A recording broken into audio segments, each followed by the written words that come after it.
Magluluto ako ngayon ng bagoong kasi magkakare-kare ako bukas. Ito 1 kilo to, dinamihan ko na. Tapos ito ang sangkap niyan, asukal na pula, bawang, tapos itong chili garlic oil na ginawa ko. Gigisa lang natin yan. Gisa lang ako ng maraming bawang. Tapos ilalagay ko na yung bagoong. Yan, ilagay ko na yung bagoong.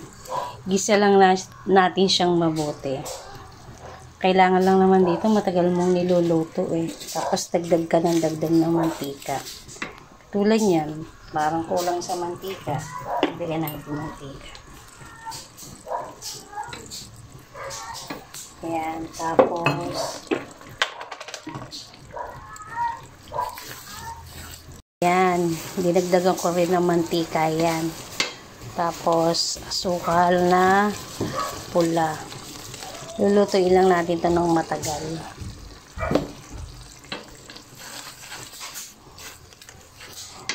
Dinamihan ko na kasi hindi naman nasisira pag nilalagay sa ref. Tapos, lalagyan ko na ng chili garlic oil. Ito yung gawa ko.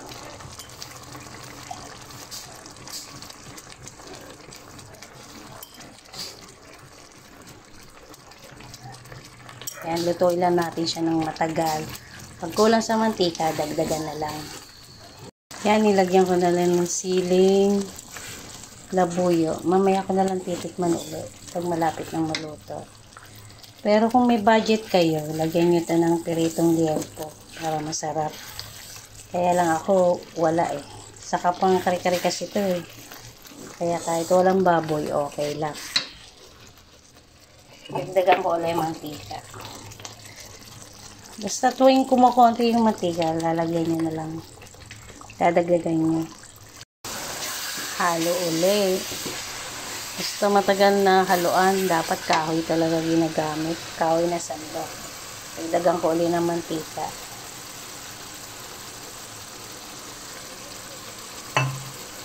Tapos lagyan ko yan ng paprika. Ang paganda ng kulay ito eh. Lagyan ko na nga lahat. Yan, ang ganda na ng kulay. Malapit na itong maluto. Yan, kung meron kayong fried garlic, lagyan nyo na rin. Yan, dinagdagan ko na yan ng asukal na ng chili garlic oil. Saka yan, luto na to. Patayin ko na.